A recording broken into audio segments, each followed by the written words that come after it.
পরিস্থিতিতে ভীতিকর পরিবেশে আছি যে রাস্তায় নামতেই দিনে দুপুরে আমাদের ভয় লাগে, যে এই ভয়ের রাষ্ট্র আমরা কোনোভাবেই চাইনি।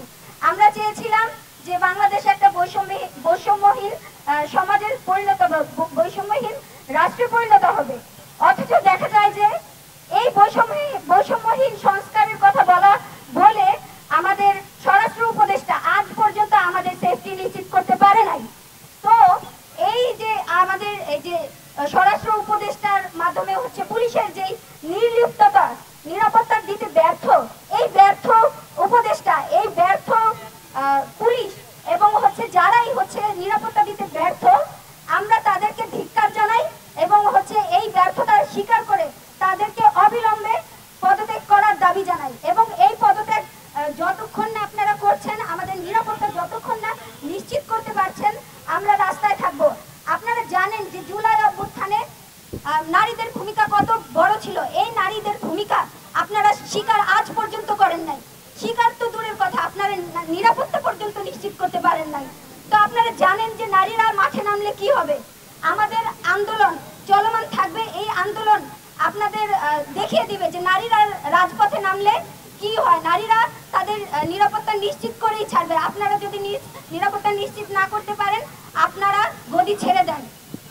আর ইন্টারিম গভর্নমেন্ট, আপনারা যদি এই যে সংস্কার বলে নারীর নিরাপত্তাটা পর্যন্ত নিশ্চিত করতে পারছেন না, ব্যর্থতার কারণ একমাত্রই দেখাচ্ছেন যে আমাদের কথা কেউ শুনে না।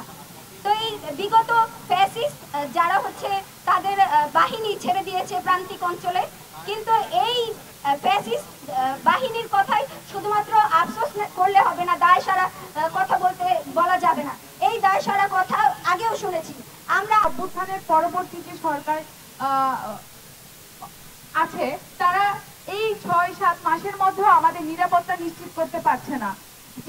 বাসে, ট্রামে, যে কোনো জায়গায় রাস্তায় ঘর থেকে বের হলেই হচ্ছে নারীদের অনিরাপত্তা দেখা দিয়েছে। এবং আমরা দেখতে পাচ্ছি কয়েকদিন ধরে যে পরিমাণ ধর্ষণের শিকার হচ্ছে মানুষ নিশ্চিন্তে ঘর থেকে বের হয়ে সে জানে না যে সে নিরাপদে ঘরে ফিরতে পারবে কিনা। এবং এই সমস্যা, নিরাপত্তাহীনতা যে ভোগার যে শ্রেণী, তার মধ্যে প্রথমেই আসে নারীদের কথা।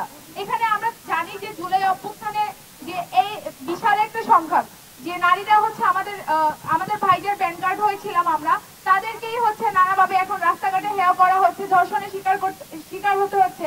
কিন্তু এই যে সরকার, স্বরাষ্ট্র উপদেষ্টা যাদের দায়িত্ব হচ্ছে নিরাপত্তা নিশ্চিত করে, তারা নিরাপত্তা দিতে চাচ্ছে না। প্রথমেই আমাদের দাবি আজকে যে স্বরাষ্ট্রমন্ত্রীর পদত্যাগ।